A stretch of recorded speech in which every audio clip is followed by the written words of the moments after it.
Louvado seja nosso Senhor Jesus Cristo, para sempre seja louvado. Muito bom dia, muito boa tarde, muito boa noite.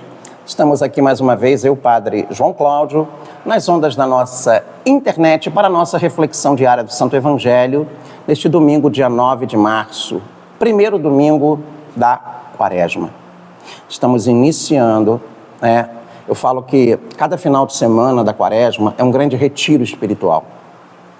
E esse retiro espiritual, esse primeiro retiro, que somos chamados a vir até aqui para ouvir a palavra de Deus ser proclamada, ela parte do livro do Deuteronômio na primeira leitura, Deuteronômio capítulo 26, versículos de 4 a 10, onde Moisés fala ao povo, um pouco ele vai partilhando aqui quem é esse Deus, o Deus dos nossos pais, aquele que vai oferecer, juntamente com o povo, a Deus, os frutos da terra, que vai se colocar diante desse Deus. O Salmo é o Salmo que a gente quase reza todos os dias, Salmo 90 da Bíblia. Quem habita ao abrigo do Altíssimo e vive à sombra do Onipotente, diz ao Senhor, sois o meu refúgio e proteção. A segunda leitura é a carta de São Paulo aos Romanos, que nos diz, irmãos, assim nos diz a Escritura, a palavra está perto de ti, em tua boca e em teu coração. Essas palavras é a palavra de fé que nós pregamos. E aí ele fala, se com tua boca confessares Jesus como Senhor e no teu coração creres que Deus o ressuscitou dos mortos, serás salvo. E eu creio, Senhor, eu creio profundamente. Esse é o coração da aliança, E aí vem o Evangelho de hoje, Lucas capítulo 4, versículos de 1 a 13. Naquele tempo, Jesus, cheio do Espírito Santo, voltou do Jordão, e no deserto ele era guiado pelo Espírito. Ali foi tentado pelo diabo durante 40 dias. Não comeu nada naqueles dias e depois disso sentiu fome. O diabo disse então a Jesus, se és filho de Deus, manda que esta pedra se mude em pão. E Jesus respondeu, a Escritura diz, não só de pão vive o homem. O diabo levou Jesus para o alto, mostrou-lhe por um instante todos os reinos do mundo e ele disse, eu te darei todo este poder e toda a sua glória, porque tudo isso foi entregue a mim e posso dá-lo a quem eu quiser. Portanto, se te prostrares diante de mim em adoração, tudo isso será teu. Jesus respondeu, a Escritura diz, adorarás o Senhor teu Deus e só a Ele servirás. Depois o diabo levou Jesus a Jerusalém, colocou-o sobre a parte mais alta do templo e lhe disse, se és filho de Deus, atira-te daqui de baixo, porque a Escritura diz, Deus ordenará aos seus anjos a teu respeito e que te guardem com cuidado. E mais ainda, eles te levarão nas mãos para que não tropeces em alguma pedra. Jesus, porém, respondeu, a Escritura diz, não tentarás o Senhor teu Deus. Terminada toda a tentação, o diabo afastou-se de Jesus para retornar no tempo oportuno.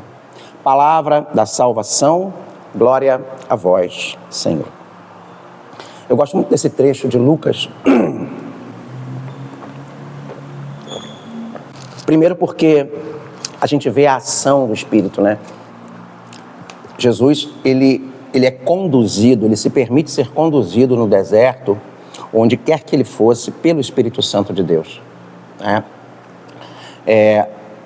E aí vem uma coisa que eu acho que é muito importante. Jesus foi tentado e o tempo todo provado. O tempo todo. Mas a tentação de Jesus, a dinâmica da tentação, é uma coisa muito interessante. Primeiro porque ela surge no momento em que Jesus sente fome. passa a necessidade física, a fraqueza. É no momento da nossa fraqueza que nós vamos ser tentados. E a primeira tentação, né, tem a ver com o prazer, né? Se ele está com fome, o diabo aparece para ele e fala: ué, você não é o filho de Deus? Manda que esta pedra se transforme em pão. Veja bem, o tema ali parece ser o prazer, parece ser o pão, o alimento, né? A satisfação física. Mas na verdade, qual é a grande tentação que está ali? Você percebeu? Percebeu, João? Qual é a tentação? O demônio tenta Jesus como? Você não é o filho de Deus? A tentação, no fundo, é a vaidade. De querer extrair de Jesus a vaidade. Dele se arrogar para si como sentindo-se superior, poderoso. A tentação do demônio é muito sutil. Ela usa de uma necessidade física, mas ela quer, no fundo, afirmar, através da vaidade, do orgulho. Essa foi a queda de Lúcifer. Quando Deus prova os anjos e prova Lúcifer, é o orgulho, né? E Jesus, muito atento, porque estava sendo conduzido pelo Espírito e vivia uma comunhão, Jesus, ele fala: mas nem só de pão vive o homem. Ou seja, ele meio que quebra essa primeira abordagem de vaidade. A gente vive de muito mais. É como se ele estivesse falando assim: quem como Deus? Não é só do prazer, da satisfação, não é só me colocando num centro. Eu vivo muito mais que com pão. Eu vivo pela graça e pelo poder de Deus. E aí então o diabo vai fazendo a sua segunda abordagem. Aí vem a tentação do quê? Do ter. Se te prostrares a mim, te dareis todos os reinos do mundo e toda a sua glória. Essa das tentações aí é uma das tentações mais antigas. Só que Jesus tinha uma profunda consciência de que o reino dele não era deste mundo e que é algo muito maior na eternidade. O demônio, ele tenta pela glória humana e pelos reinos porque ele não aceita mais a eternidade. Então ele te dá uma ilusão de querer fazer com que a glória do mundo seja a grande coisa que vai te satisfazer e que vai satisfazer a sua vida. O poder de ter os reinos, de ter coisas. É como se o sentido da sua vida fosse em ter coisas. E às vezes, cuidado, porque isso é tão efêmero. É como aquele ditado, né? Eu já até falei aqui na homilia. Às vezes a gente gasta a vida inteira tempo trabalhando para ganhar dinheiro. E quando a gente alcança o dinheiro, a gente alcança o sucesso, a gente gasta cuidando da saúde, porque a gente ferrou a nossa saúde de tanto querer ganhar o sucesso e o dinheiro. E aí a gente gasta com isso. Então, a sua vida não vai ser melhor ou pior. Maior que a glória humana, maior que o ter, é a glória de Deus. É ter Deus. Essa é a nossa maior riqueza. E não ter coisas e pessoas, o que é muito triste. E aí veio a última tentação, a tentação do poder. Você é o cara. E aí ele usa, olha que detalhe interessante, o diabo usa a Bíblia. Não pense que o diabo não sabe a Bíblia. O diabo sabe muito bem a palavra de Deus. E ele cita, ele joga isso para tentar subverter Jesus. Ele leva até o alto da torre e fala: pula daí. A Bíblia não diz que os seus anjos vão te salvar? E aí, vendo que o demônio, ele é completamente sem noção, ele olha para o demônio e fala: não tentarás o Senhor teu Deus. Não tentarás. Porque diz a Escritura: Ou seja, ele reconhece Jesus. Porém, olha a forma que o demônio quer que Jesus se reconheça como Deus e olha como Jesus fala.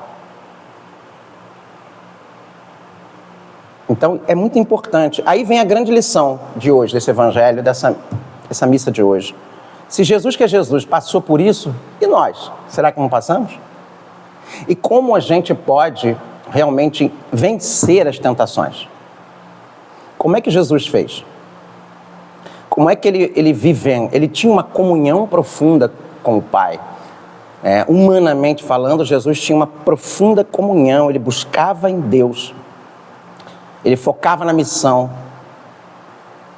Então ele não ficava dando ouvido ao demônio,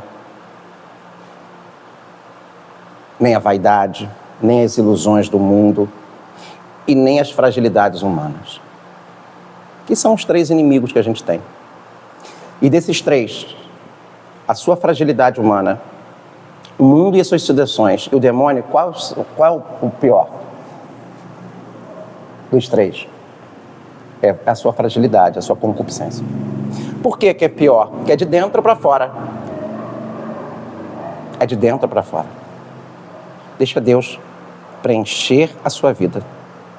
Deixa a misericórdia de Deus nessa quaresma ser o elemento de transformação, de cura, de crescimento espiritual para todos nós. Fiquemos em paz, uma boa semana.